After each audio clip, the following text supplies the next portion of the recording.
when your past becomes your reality and your only friends are old. Wonder with us.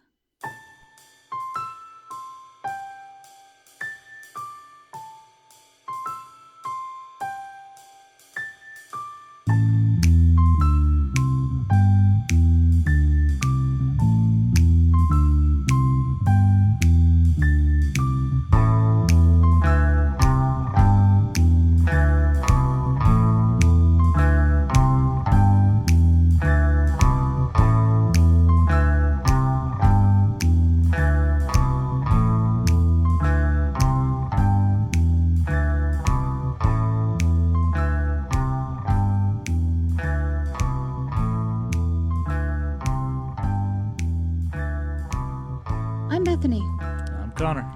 and this is Wonder with us. It's a podcast. We're talking about the Twilight Zone. Episode 4? Episode 4. The 16 millimeter shrine. Indeed. So it's essentially about a washed-up actress who locks herself away Hold on. I think we need to establish, because we haven't established so far, Right. I think we need to establish that we open with our opening, Yes. and before we start any information about the episode, we list the information about the people who made the episode happen. Got it. That makes more sense. That's also the way. See, this is why you need to do this stuff. It's okay. If you would like Connor Dare to produce your podcast, you can contact us at 555. Probably not going to happen. Well, that was fun. All right, so let's start from the top then. Oh, no, we can leave all that in. No, we shouldn't. Yeah, but I'm going to. Edit that out in post. So this is the 16 millimeter shrine, episode 4 of season 1. It originally aired on October 23rd, 1959. It was written by the brain daddy himself, Rod Serling, Brain Daddy. and directed by Mitchell Leeson. I ain't got a cute thing for that. And I'm not actually sure that's how you pronounce his last name, but that's what it looks like. Looks like Leeson. Yeah. We got music. We actually have somebody on the music title this time, which I know. last week that was all stock music used, so Yep. nobody was credited with it. Yeah. Which is Franz Waxman. They went all out. Like this they got a music dude this time, and then cinematography by George T. Clements again. So we got him twice in a row, possibly more. I didn't check prior to last week. Yeah. We'll continue to check that in the future because I really am curious if they kept the same cinematographer. And then the leading lady in this is played by Ida Lupino. She is Barbara Jean Trenton. Man, Ida Lupino is a hell of a name, It huh? really is. It's that old Hollywood starlet name. Like she could have done away with the Lupino and just been Ida. Yeah, that's a bit ahead of her time, though, I think. There were other people to do that after her. That's what I'm just saying. Like if she was acting now, Well, yeah, definitely. she could just be Ida. She would drop it and be Ida, or she'd change it because she'd say she hated it. Who knows? Hard to say. So second in this one behind Ida Lupino was one Martin Balsam, playing Danny Wise. Yeah, and I is- actually recognized his face because he was also credited as the detective in Alfred Hitchcock's Psycho. Ooh. Yeah. A dude that has done more things. Right? I mean, this was after. Like, I'm so a Twilight dude Zone playing was a first. dude pretending to be another dude. Yeah, but Twilight Zone was first, and then he did Hitchcock's film after, I believe. And then... I think just based on the timeline, that's accurate. Yeah. And then Jerome Cowan played Jerry. No last name given or requested. Just Jerry. Then we have Ted DeCorsia playing Marty Saul. And Alice Frost. She played Sally, who appears to be Barbara Jean's maid? Housekeeper of some housekeeper, sort. probably. A Watson to her Sherlock. Yeah, that's more accurate. Yeah. Only without all the fun idiosyncrasies that is Watson and Sherlock. Yes. The lovable duo. So anyway, this episode is Barbara Jean Jean Trenton Names are fun. Yes, is a washed-up actress who locks herself away in her fancy projection room that she has in her home. I'm not going to lie. Super jelly of that projection room. It was pretty sweet and very dark. But she is reliving her glory days on the silver screen 25 years in the past. She's just rewatching old films of her and younger leading men that she acted with, and that's just her life. That Day is her. in and day out. Barely leaving, according to Sally, anyway. And,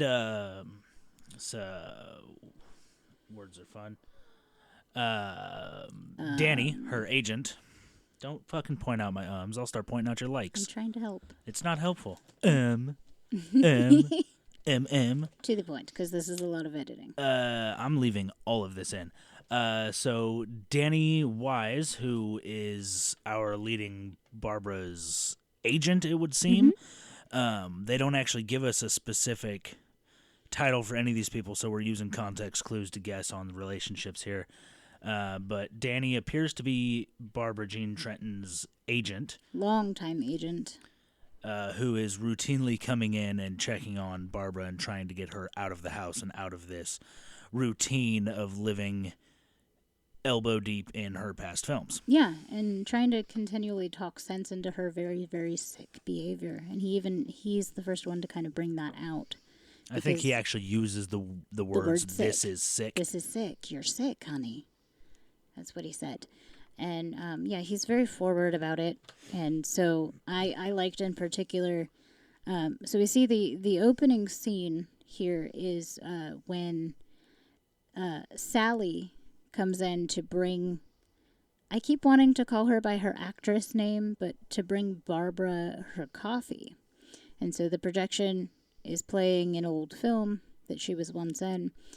And Sally comes in with the coffee, and it is very typical of the 1950s and that melodrama sort of overreaction where she comes in and she can't really find her, and then Barbara steps out from behind the projection screen. Almost matching the pose Almost. of the character's character as played in a fake movie within this television show that is currently on screen. That was Right. a fun bunch of words. Yeah, it was. But she also, didn't match it exactly, which was funny because the timing was off, and I think that's kind of intentional. The timing was a little bit off, and the stance itself, like the placement of her hand, well, it was obviously supposed to be like, look at me being me. Yeah. Yeah. She was in it, though. She was not in the room. You can see it in her eyes.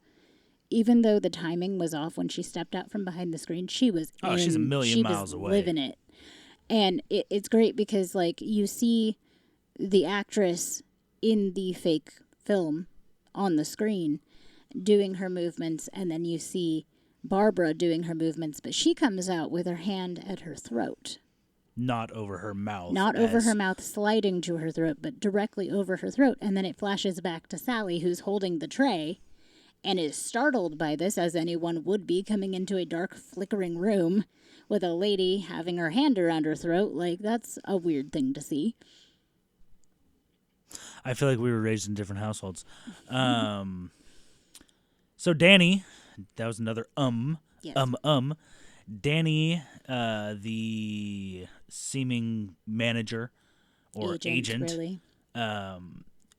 Is attempting to get Barbara out of the house, get her back into acting. His first introduction is as he comes into the house to inform Barbara that he got her a role or an appointment at a casting agency. I think that was when he came back the second time. I don't think that was in one go. Because you see that scene with Sally, and then she leaves the room kind of freaked out, and then there's a knock at the door, and it's Danny, and that's the first time we see him. So he comes into the room and gives her... Yeah, it wasn't in the first scene. It was just in his first appearance. Yeah. And gives her, the weather report. So he comes in and asks her about the films that she's watching. Gives her the weather report. It's 86 and directly, degrees. My favorite part there is when he asks her about the films that she's watching. His only response to them is to mention the year. The other lead in the movie, and the year that movie was released, as if as if just a little cattle prod Yeah. in the old woman's backside to But this get is her attention. 25 years ago. Like, it was like, what, 1932 and then 1934? Not even going to pretend I remember the years. I'm pretty sure that's what it was. But in either case, it was 25 years from where it was in their present time. And so he goes over to the window and gives her a full weather report. It's like 86 degrees, no smog. And she goes, whatever would I do without your daily weather report? And is already, like, seriously annoyed with him. And then he leaves. And then when he comes back later, I think is when he tells her that she got the part, or that she has an interview for a part. Right, which she is immediately excited about. Oh, dude, it's in like the house. Like a flipping of the switch. Yeah, she goes from grumpy that you exist to, oh my God, I am for my own selfish reasons in love with you. And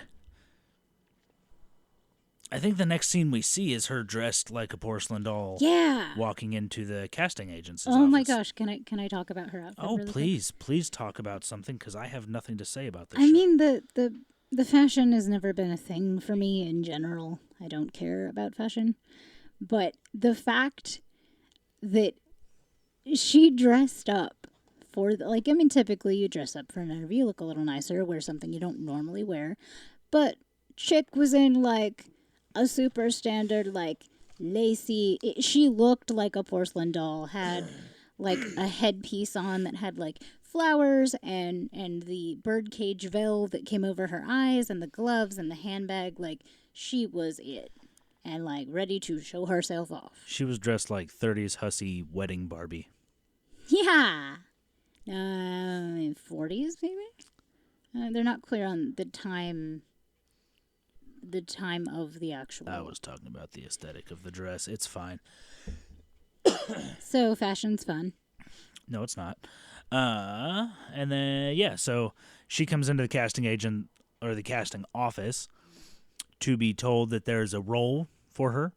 There's a brief argument between her and the seemingly casting agent, and that is Marty Saul, played by Ted D. Corsia. Who is not her agent. He is not her agent. No, she actually specifies that at one time she was contracted with this agency and never liked. Right. Didn't like him then, Marty. doesn't like him now, doesn't expect to like him now. To which Danny replies, he's older now and more mellow. Which he's not, as we come to find out. But he is definitely not the biggest issue in this office. He definitely, to me, seems to overreact to the situation. Oh, but definitely. I was not there when they were fake working together in the fake past of this fake show. In their prime. In their prime. But It is suggested that she was the most difficult star he ever had to work with. Those were her words, I think. Those were her words. So it's not entirely surprising that his temper seems fairly short with her. Mm-hmm. And when he explains some information about the role, being that she will gets huffy. The role being she will play a 40-something-year-old mother. 40-something, but lively. And vibrant. Vibrant. As opposed to a corpse, which is her follow-up question for that in her angry outburst. But he mentions that immediately following asking her to lift the birdcage veil that was over her eyes. Prior to telling her what the role is, yeah. Yes, so she lifts it and kind of gives him like an eyebrow raise. Like, like what you see? She looks every bit like a 50-year-old woman that has gone to seed, that cannot get past the fact. I can't even just say woman, because it's not a female-specific thing. Sure. She looks in that moment like every 50-something-year-old adult human that has gone to seed and has refused to accept that aging is a thing. Yeah, and hasn't looked in the mirror, which in her case, she's been looking at a screen, seeing herself in her prime at the age that she is stuck in her mind. There are no mirrors in that room. We don't see any mirrors in the episode, which I don't think is unintentional. Right. I think we probably don't see any more of her house because budget was an issue and this was a set, I think. But we don't see any mirrors. We at no point see her look at herself in this episode. Right. Other than on a screen where she is 30 years younger. Yeah, and she will occasionally, like, touch her face when she's watching films and, like, not even mimicking her character in the film that she's watching. Just in general, like, she'll do that primping sort of thing. Yes, this is a woman who is in love with herself. Yeah. Aesthetically from 30 years ago. Yeah. So that point where she lifts the veil is like, what do you think? And he looks at her and goes, you're playing a mother. And she just can't. She can't handle it. It's one of those few moments where I enjoy seeing somebody made uncomfortable, because I am somebody who cringes when I see cringeworthy things. Mm-hmm. Like when I see somebody in an uncomfortable situation, it makes me uncomfortable. I squirm a little, yeah. And this was one of those situations where he said you're playing a mother, and there was just this righteous fire that blew up in my heart. Like, yeah, you tell her she's a mom. Oh, and her face just crumbled It for did. like a split second. And I shouldn't make fun of people who can't get past the fact that they age, but guess what? We all get old. We're all going to get wrinkly and die. Yeah. PSA. No, yeah, there's that. And I mean, like, the Hollywood culture. I'm sorry for ASMRing. Yeah, thanks. It's not okay. It's not pleasant on the ear holes. But the Hollywood Isn't it, culture though? and all. Isn't it pleasant on the ear holes? Can It's I finish all my staying sentence? in this episode. It's not. I mean, unless you get tired of editing, then it might. I am already tired of editing. Cool. I haven't even started editing this one. But what I was saying is Right, you were saying something. Sorry. Please continue. The culture of Hollywood says that you can stop aging aesthetically because you have Botox injecting poison into your face and various things to keep the wrinkles at bay and make you frozen at a particular age. Now, I don't believe that that was actually a thing that was happening at the time. I'm sure there were beauty regimens and whatnot. But it's just that idea of being stuck in that mindset, you know? I take issue. I take issue with the words coming out of your mouth. Do tell. Why should anybody not? Well, I mean, just a free choice, like they can if they want to. I'm not talking out against it. I'm just saying that You is- literally just called it injecting poison into your face, which That's it literally may what it it is. may or may not be. I've never done the research, and quite frankly, I've never read an article on it.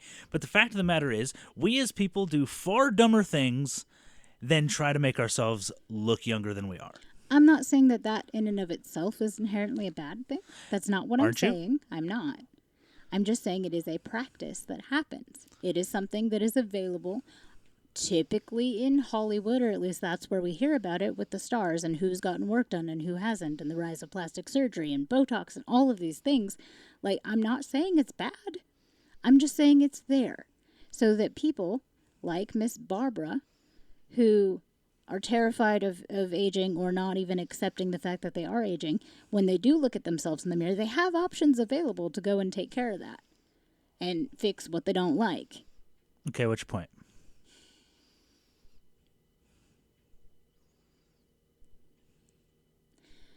My point was that I don't remember what my original train of thought was because I got off on a tangent and that's how that happens. But just the idea that she hasn't looked in a mirror, but it is reminiscent of, despite the fact that she hasn't looked in a mirror and she's in this mindset of still seeing herself as she was 30 years ago, like, it is reminiscent of today's culture in that people are doing something about what they don't like. That is all I was trying to say. Long way around the mountain. Let's continue, shall we? Is there anything to continue to? I feel like we've hit all of the hefty points of this episode, So, and that nothing more interesting happens. I disagree. We haven't gotten to Do the tell. spectacular end.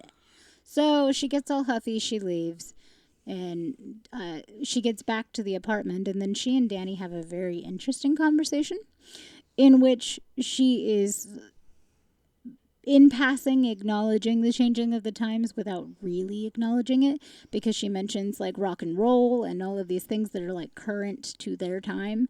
And that she wants no part of. Oh yeah, she says that. She says, to hell with it all. Like, no, not doing any of that. I'm going, she said something along the lines of, if you wish hard enough, or if you gear your mind in that direction, it can still be. Like, I can still be in the 30s. I can make that happen. I'm just never going to leave my house. It doesn't have to be if I close my eyes tight enough or something like that, yeah. Some old person thing. Right, but that was the gist of it, was I'm not accepting where we are, and because I'm not accepting it, this is now my reality, in that I'm going to be here with all of my friends, and this is it. And he tries to tell her, like, that's not how things are. Like, it's not how life works. It's not living. And he brought up, some of the people that she had acted with before, some acting friends and all that, who are either dead or had moved on to different places, which is what we see with the actor Jerome Cowan, who plays her leading man, Jerry Hendon, who is the one that she is fawning over. I don't have a last name for him here. In the opening scene. She's fawning over him. Yes, she is fawning hardcore over him.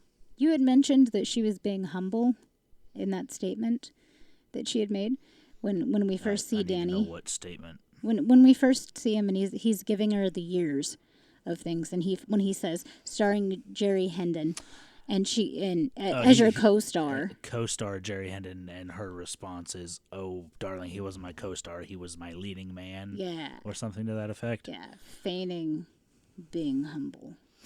But anywho, that happens. She rejects the present, and then I think he leaves at that point. He does, and the next bit we get is.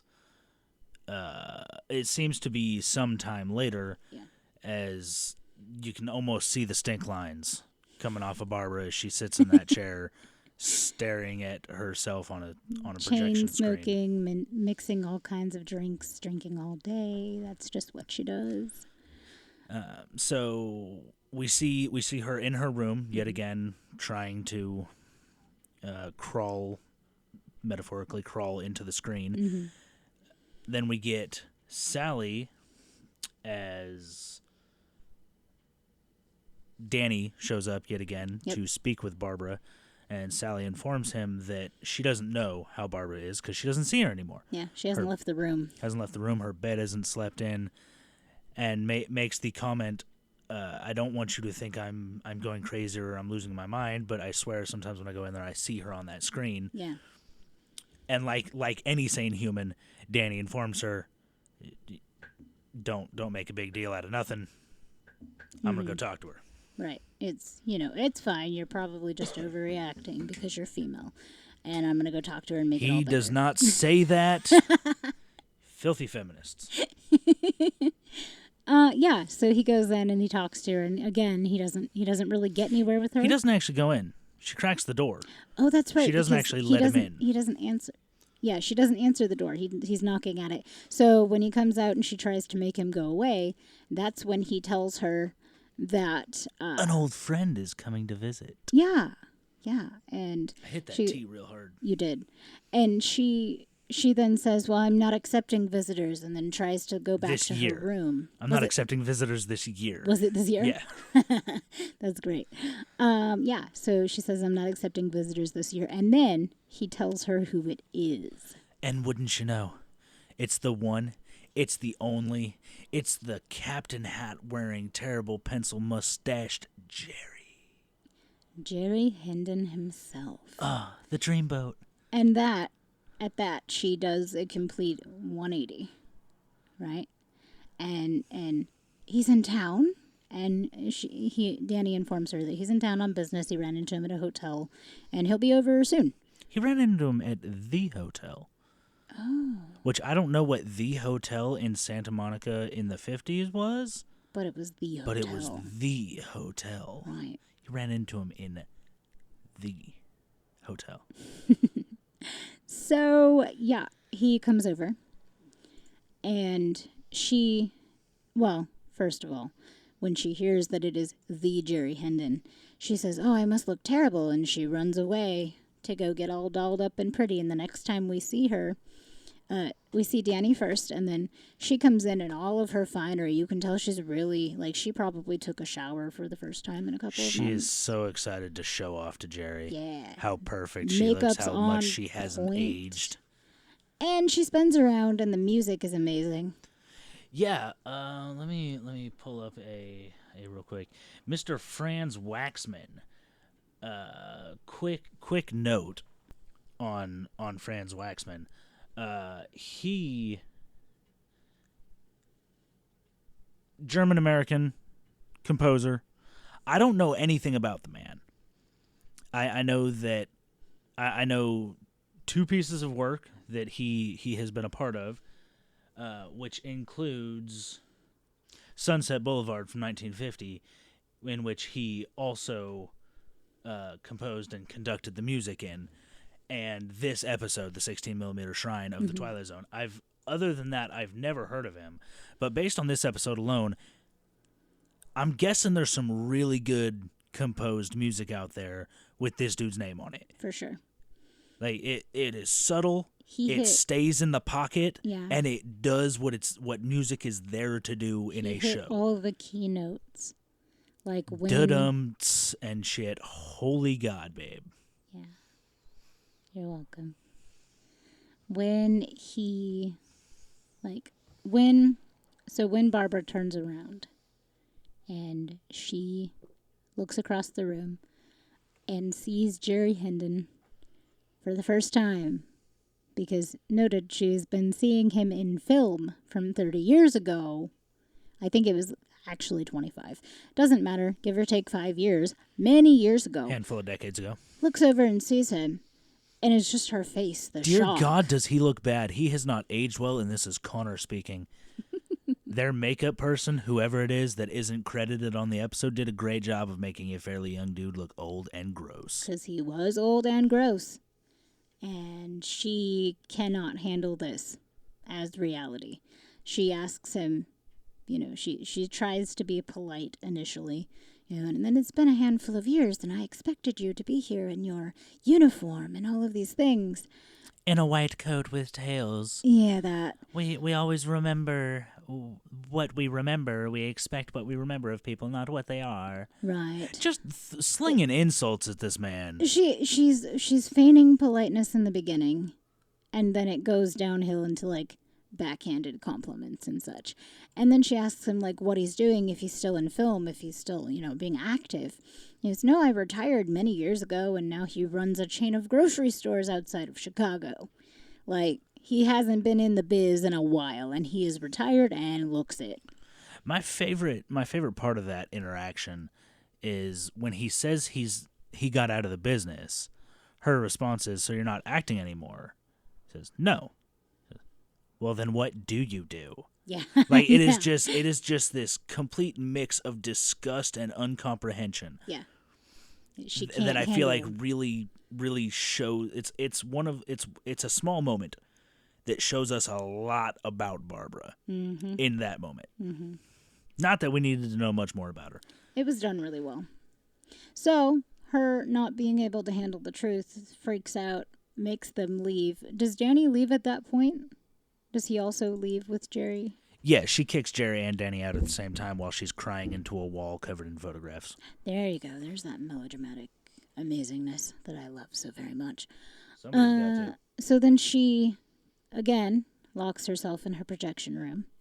And we see her kind of dialoguing and talking with the screen of, "There you are, Jerry. An old man was here saying he was you."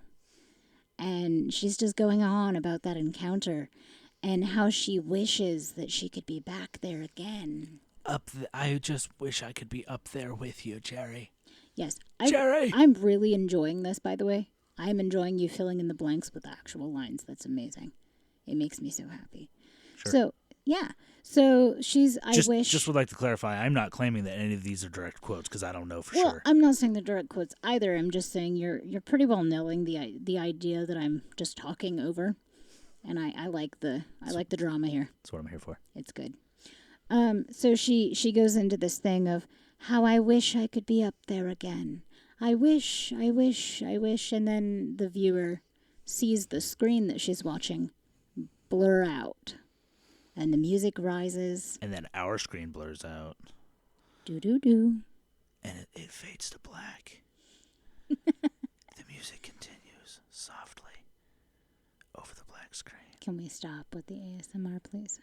I'm just going to whisper for the rest of the episode. Okay, can I take my headphones off? No, you can't. You're cool. Recording. So yeah, then Sally Not to mention comes you in. wouldn't be able to hear me whispering if you took your headphones off. That's the point. So Sally comes in then, again with coffee and snacks. Ever faithful Sally. And she can't find her. And then we don't see the screen, but we see Sally's reaction to the screen. And which is such a beautiful... If a hatchet had been buried in her face moments later, I would not have been surprised, based on this scream. Complete and abject horror crosses her face.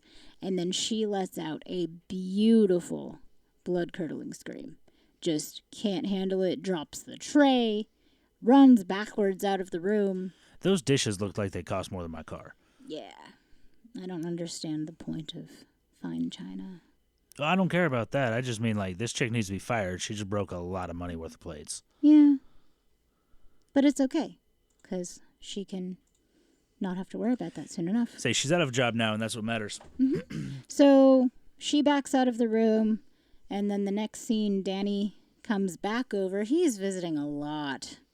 Like, this is probably, like, the 5th visit this day, so they're really worried. But he comes back in, and she is all in a tizzy and says that she can't find her. You know, she's checked all the rooms in the house, and she's not in the projection room. She's not in her bedroom. She is nowhere to be found. So he goes in to the room, and you see him sitting in darkness. He sits down on her chair. And she asks very briefly, are you gonna play it? Oh, because he asked her who turned off the projector. She apparently, in her haste to leave the room, left and then came back in and actually turned it off because it wasn't running for the first time this episode. And so she tells him, I did. I turned it off. And then that's when she timidly asks her, are you going to turn it on?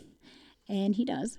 And so you just see his face sitting there in the flicker of the real light. Flicker of that reel. It's very well done.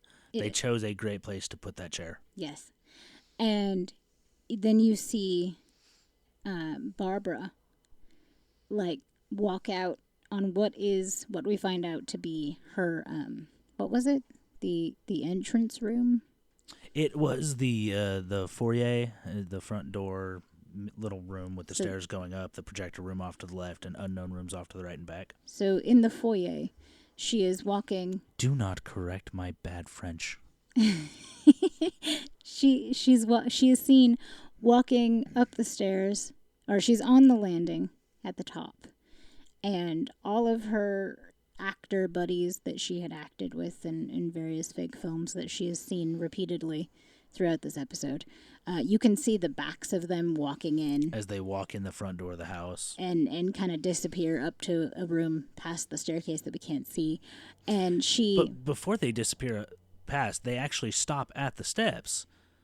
And all, 10 of them watch her descend the steps in her own house, wearing the clothes that she was wearing in the last scene we saw her in. Oh, I didn't catch that. At which point she says that they're having dinner out by the pool. Right. And everybody go to the pool. Enjoying that hostess role. Pool and plosives. Uh-huh. And so she is thoroughly enjoying being the hostess again. And on her arm, as she too turns to leave after most of her guests have filed out, is a much younger version of Jerry Hendon himself in his uniform, and he has her by the arm. And as they turn, then Danny, who we see still sitting in the chair, tries to get her attention. And Barbie. And wouldn't you know it, She turns around. She turns around. She heard him talking. She looks at the screen. Like, it looks like she's looking through the screen directly at him. She's just she is staring into that camera. Staring into the soul of Danny. And he pleads with her to come back to reality, to come back. And then she takes her scarf and she presses it to her lips and tosses it. Flings it. A very quick flick of the wrist. And she then turns and walks away and disappears. With Jerry. And then... Who is still pencil mustached. Yeah, it's gross. Can't handle it. I hate it. So Danny then is just kind of sitting there a little bit stunned. And then he gets up and he leaves. Does he turn the projector off first? I don't remember if he turned it off. It doesn't. It's kind of in passing. Yeah. He leaves the room, walks over to that same staircase, that same landing in the foyer, and her scarf is on the ground. And he picks it up. Dun, dun, dun. And his last words are... 2 wishes, Barbie. To the ones that come true. Thank you for saving me. I had so many pages to flip. Yeah, to the ones that come true. And the ending narration, written by Serling, is just beautiful. Do you have that? You know I have that. So the closing narration: to the wishes that come true, to the strange, mystic strength of the human animal who can take a wishful dream and give it a dimension of its own. To Barbara Jean Trenton, movie queen of another era who has changed the blank tomb of an empty projection screen into a private world. It can happen in the Twilight Zone. Don't sue us. Well, we gave credit. That was a quote from the Brain Daddy, Rod Serling himself. And it Brain Daddy beautifully summed up this quite long and very tedious episode. So anywho, thanks for wandering with us. We can't stop there. Oh. We can't stop there. Okay. I'm sorry to interrupt to sign off, but we can't stop there. Because I feel the need to point out, first of all, I need to make a Brain Daddy jingle that I can just hit and activate whenever one of us says Brain Daddy. Sure. But more importantly, the message of this episode, solid. Like all of them, there's a solid message behind the story. With that said, oh my dull, wholly boring, for the love of uninteresting. Having sat through it, and I do mean that in every sense of the word. It was purely that, sitting through it and waiting for the 24 minutes of this episode to be over. 25 and like 33 seconds. It was very long and very monotonous, and we really tried to pull out some cool and interesting things. We didn't try that hard, let's be honest. It's just, I want every episode to be a perfect, great episode. Professional. I want every episode to be a great episode, and most of them are absolutely phenomenal to this day, having seen all of them several times. They are so good. Every once in a while, you get an episode that is so blatant in what it's trying to get across. Given, I think I said in an earlier episode how many of these episodes Rod Serling actually wrote. It was a metric ton. Yeah. He wrote a lot of them. Wasn't it something like 163? That's an oddly specific number. Let's go to commercials real quick, and I'll come back with a number.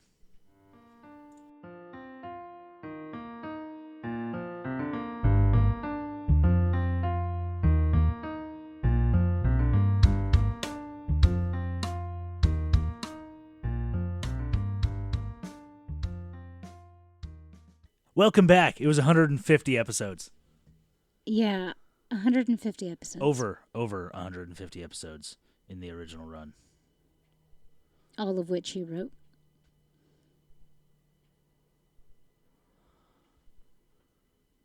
Ha! Nope. Cutting that shit. Wrote and presented over 80 episodes. Okay. There were over 150 episodes in the original series. Total.